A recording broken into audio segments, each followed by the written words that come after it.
Sir আপনাদের অভিযানটা আজকে sir? আজ বিকেল অনুমানিক 5 ঘটিকার সময় আমরা একটি গোপন সূত্রের ভিত্তিতে একটি অভিযান চালাই, নাশা বিরোধী অভিযান।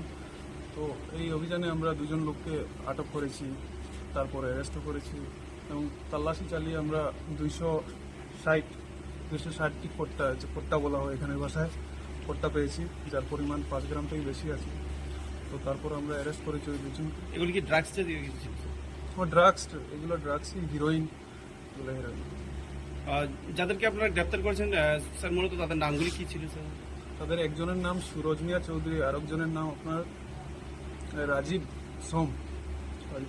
আপনাদের অভিযানটা স্যার কোথায় ছিল আজকে স্যার?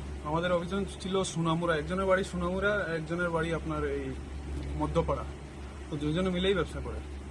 টাউন সুনামরাতে আপনারা অভিযানটা চালিয়েছেন সুরজ মিয়া চৌধুরী বাড়িতে? সুরজ মিয়া চৌধুরী।